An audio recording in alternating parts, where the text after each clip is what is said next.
તાલુકાના ભેસાસુરનગરમાં બે પરિવાર વચ્ચે બબાલ સર્જાતા એક યુવકનું મોત. નહીં જાય એ બાબતે બબાલ સર્જાતા પિયુષ રાઠોડ નામની વ્યક્તિનું મોત. લક્ષ્મીપુરા વિસ્તારમાં નગર ભેસાસુરનગરના બે પરિવાર વચ્ચે બબાલનું કારણ ખાડકુવાને લઈને બબાલ સર્જાઈ હતી. લક્ષ્મીપુરા પોલીસ સ્ટેશને કાયદેસરની કાર્યવાહી હાથ ધરી.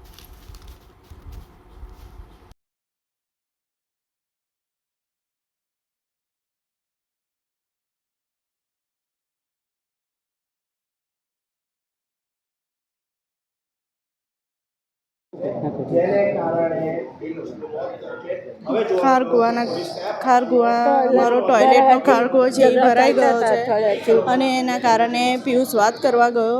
8-10 દિવસથી બોલાચાલી ચાલતી હતી. એ લોકો ધમકી આપતા હતા બપોરથી કે અમે આજે આને છોડીશું નહીં, મારી નાખીશું. પિયુષ વાત કરવા ગયો તો પ્રેમથી વાત કરવા માટે જેલ થશે ને તો એ વાંધો નહીં કે હું જેલમાં જવા તૈયાર છું, તો એને જેલ કરાવો અને એને કડીથી કડી સજા મળે. એની બૈરીને ખાસ કરીને અને પંચાલ પ્રવીણ અને એનો બનેવીનું નામ નથી ખબર. કઈ બાબતો ઝઘડો હતો? ટોયલેટ ભરાત છે. Subscribe now and press the bell icon. Never miss an update.